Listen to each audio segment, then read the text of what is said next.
போராட்டத்தில் பங்கேற்று இருந்தது திராவிட முன்னேற்ற கழகம். ஆனால் இந்த காவிரி நடுவர் மன்ற இறுதி தீர்ப்பை அரசிதழில் வெளியிடாமல் கொடுமைப்படுத்தியது 2017 மீண்டும் ஆட்சி பொறுப்பேற்ற அண்ணா திராவிட முன்னேற்ற கழகம் அம்மையார் ஜெயலலிதா அவர்கள் தான் உச்ச நீதிமன்றம் சென்று நாம் பெற்ற உரிமையை உறுதி செய்தவர். அந்த அளவிற்கு அண்ணா திராவிட முன்னேற்ற கழக ஆட்சி காலம் தான் காவிரி உரிமையை மீட்டுக் கொடுத்தது.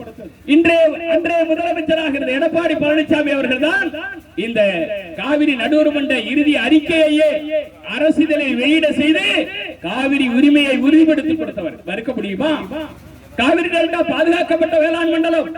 நான் தென்னிந்திய பசுமை தீர்ப்பாயத்தில் வழக்கு போட்டேன். அன்றே அம்மையார் ஜெயலலிதா அவர்களும் மத்திய அரசு மோடி அரசும் நேரடியாக கொள்கை முடிவெடுத்து நீதிமன்றத்தில் கொடுத்தார்கள். விரைவில் பாதுகாக்கப்பட்ட மண்டலமாக அறிவிக்கப்படும் என்று. அந்த துணிவு இன்றைக்கு யாருக்கு வருமா?